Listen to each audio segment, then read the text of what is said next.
Mobile game lovers, this one is for you. We specially curated this episode of the VGA Esports Talk for you. As usual, my name is Slimo, and a couple of weeks back, if you've been following the VGA Esports Show, we broke to you about the news. Africa has a chance to compete through the Carry1st African qualifiers. If you've been following Carry1st for some time now, you know they've got serious partnerships. The last time with Riot Games, this time a huge one with Activision and Call of Duty Mobile. Well, we have the answers for you. A lot of people have been asking, yo, what's the info about it? How can I register? How will everything run? We've got the guys in the studios here with us, all the way from Nigeria. We've got Sines, community manager from Nigeria, also here. We also got Dom, also from Nigeria. Guys, welcome to the studios. Thank you so much. Yes, it's great to have you, because first off, when the news did break, a lot of people were asking us, when are we going to have guys like you in the studios to just break down how everything will happen? But before we even go into details, share with me your excitement when you heard something like this was happening. You probably had more info before us, but course. like leading to the news being breaking out and everything. Yeah, it's been quite a journey. If you've been following what we've been doing, you know that we had the Carry1st Africa Cup last year, right, which was still Call of Duty Mobile. It was on a much smaller scale than what is happening now, right? And last year it was just an African-wide tournament. We did it. It was successful. We're happy. The goal has always been this, right? This is what we've been aiming for. But then when we started having conversations again with Activision, I can't remember if we started around maybe December or January for this one. And then they told us that there was a bit of like an interest company-wide to see this come to life. It was crazy. It was so exciting. Everybody switched on from there, because this is something we've been working for since 2022, when we first of all launched servers in partnership with Activision in South Africa. So we've always been looking towards this moment and seeing it happen now, you know, seeing it play out, seeing the videos go out on social media and people are in the comment section saying, yo, Africa. And that's all we've wanted. So I think it's just a very, very exciting journey so far. I think how Don broke it out is just the perfect way. That's how we're all feeling. Sines, what's your view? How did you like see the whole thing come to pass, and what was the reaction like from the guys in your community? Yeah, so with me, I'm more of a CODM fanboy compared to Dom, by the way. So Why did you? yeah, so I've been very much involved. Well, starting off slow, but Okay. So I've been very much involved with the community for the past 5 years. And then I used to be a manager. I used to be a player. I played some, competitive games. I know. I'm a skilled sniper. Are you still at that level? Yeah. Kind of. Yeah. You just have to leave it for the boys right now. So very much involved, from the grassroots of things, seeing how teams then, wanted to be recognized at the global stage. They wanted to have competitions like this and wanted to be able to show the world what they can do at similar level to, the likes of the Tribe players, the Chinese players that you have from Wolves, and, just an avenue to be able to, as I said, like display what they can do. So the day I saw the news, I was on the Slack channel, with our partners, and I just saw CODM champs for Africa with a question mark. I screamed. Like I literally screamed. That kind of news where you can't tell anyone and you're shocked. But you want to share it with somebody. But you want to, but you can't, So I screamed and I was like, wow. It's been a long journey. You've had players like Tiano in South Africa. You had players like Kip's Name in Nigeria. Those are like OG players from days of ICG and AOH. So those are players that, we're looking forward to things like this, but unfortunately some can't, they don't have the chance to participate. Maybe they've traveled out of the country and all that. So just absorbing all that, it was refreshing.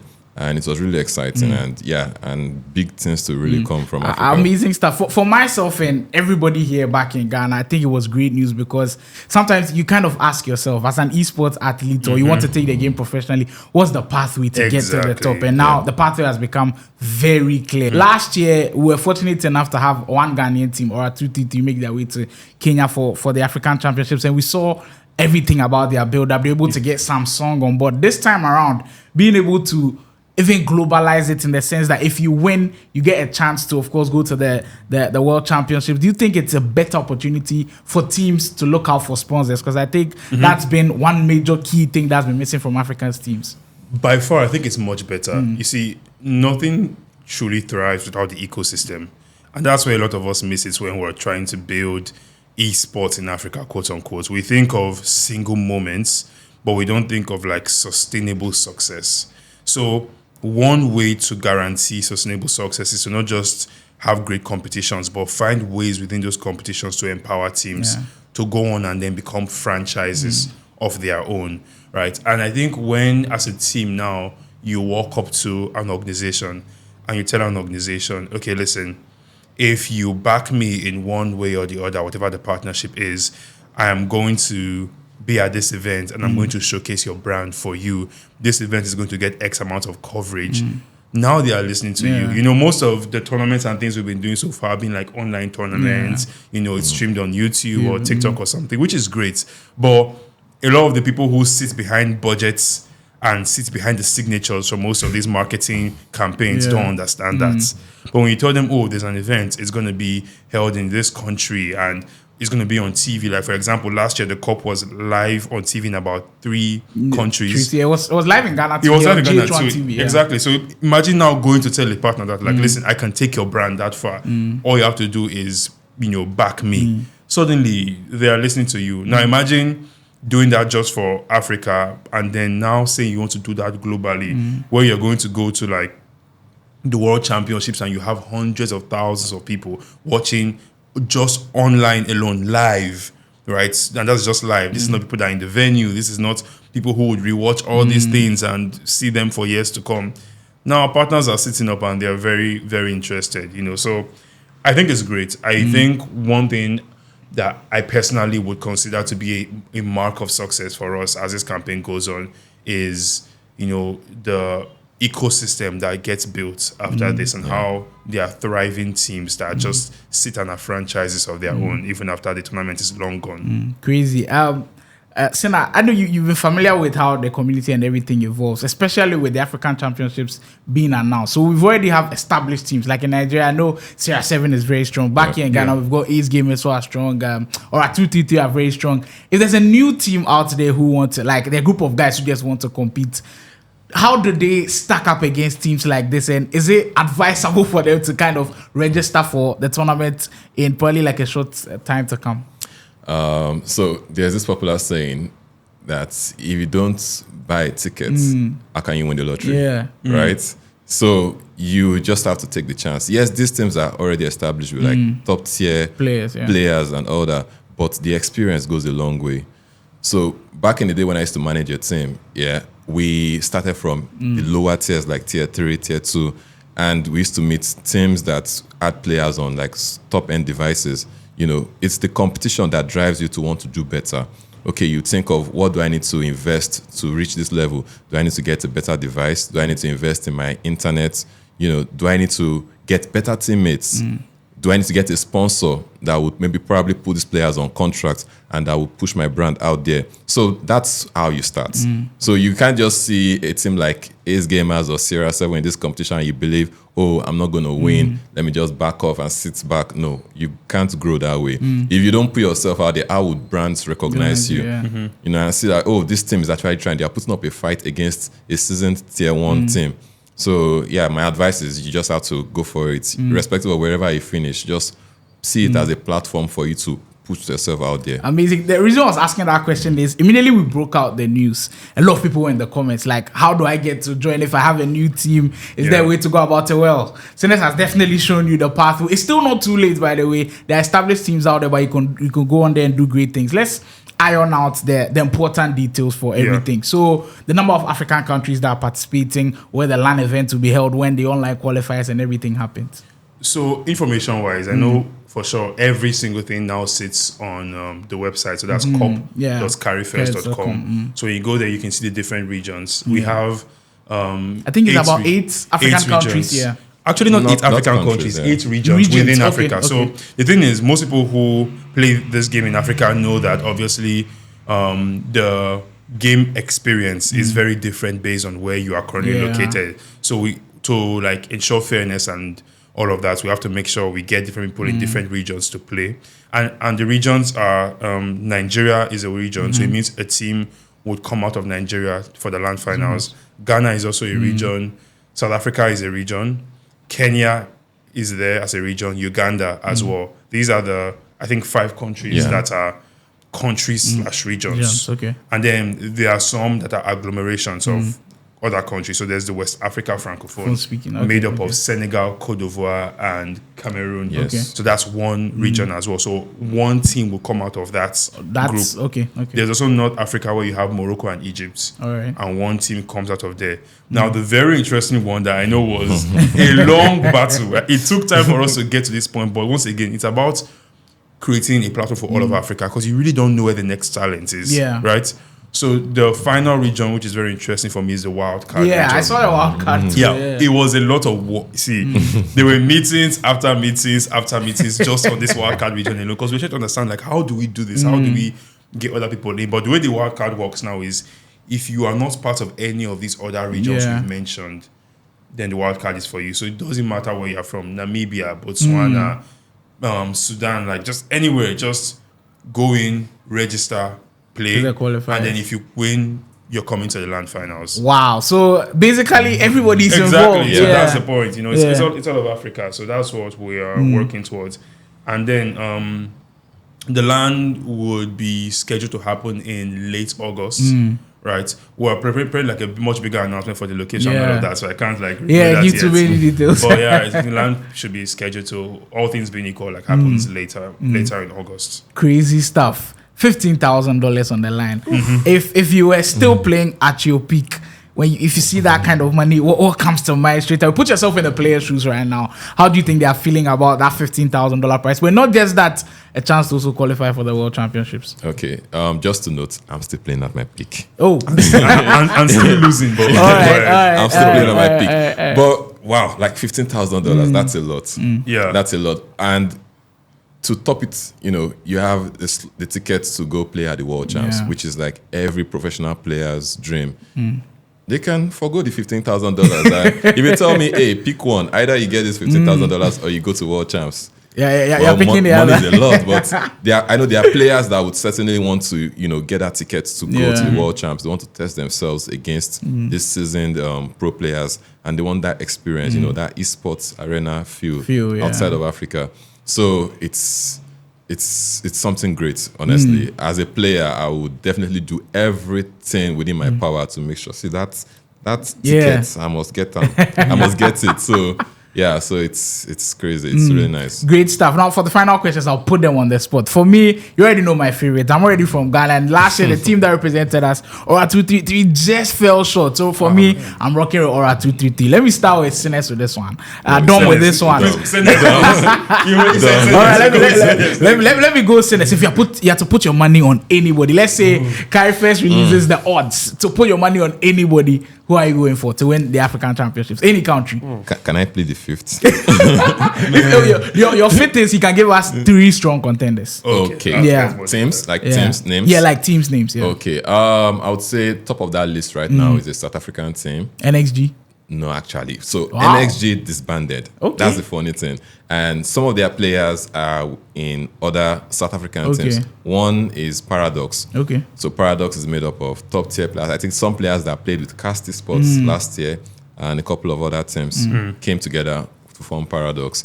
Then you have Sierra 7 from Nigeria. If you didn't add them all, I'd be surprised. No, definitely. Because these guys are proven champions of Nigerian land finals consistently back to back.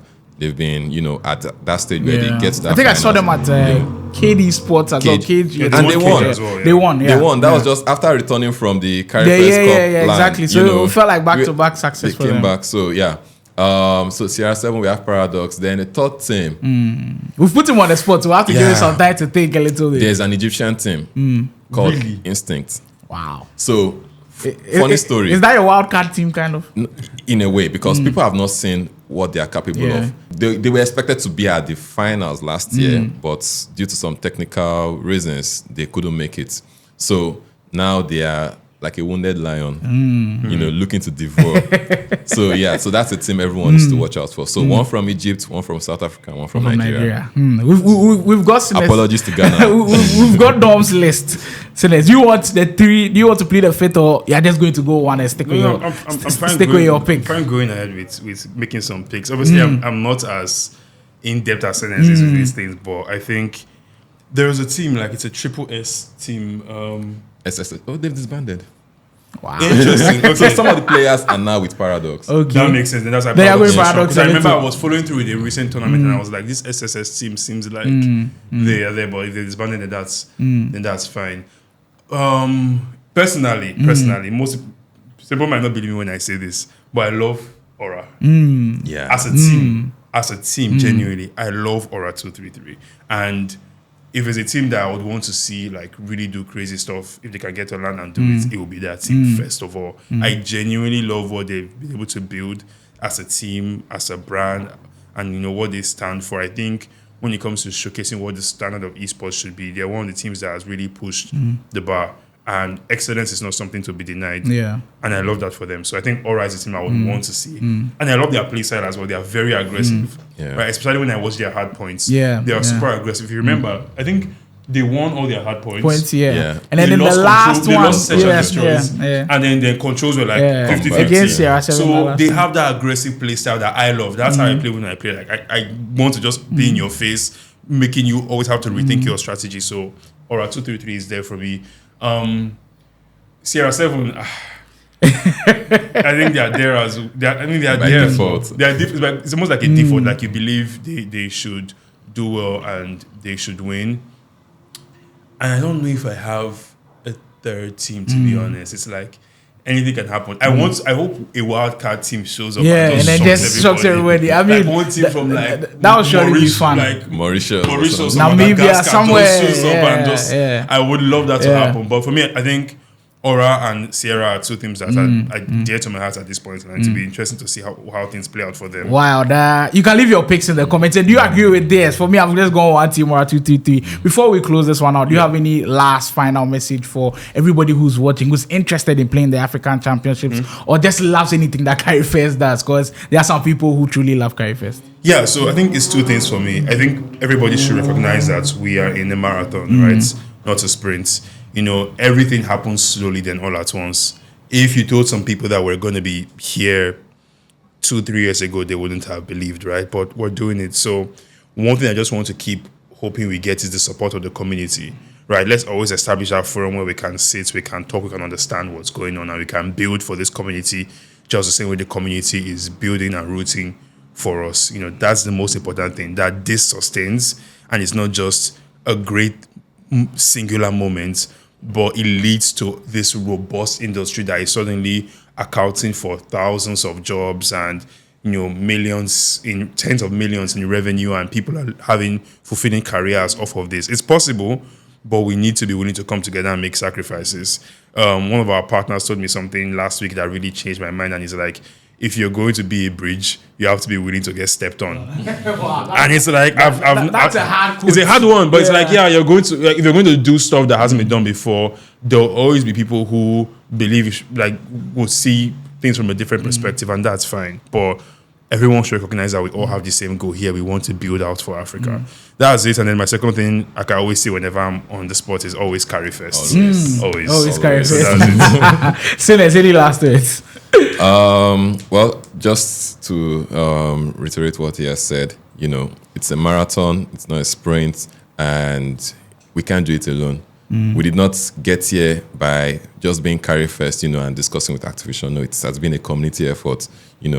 Guys showing up for content, coming to the LAN. You need to see how friendly these guys were at the LAN last year in Kenya.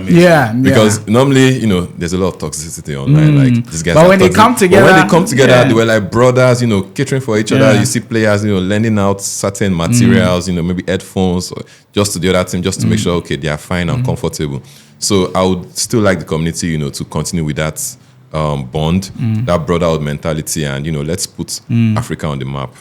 The message is clear. Come together and let's make this one a big one. You've heard from the guys. All of the details are there. If you're an African team looking to participate, it is there for everybody. They've opened up to everybody. It was a great conversation. It was great having you guys in the studios. Hopefully, when we see the LAN event happen, it will definitely be a big one. Fingers crossed on who wins. Till we see you next time, subscribe to the channel. This was the VGA Esports Talk with our Carry1st guys.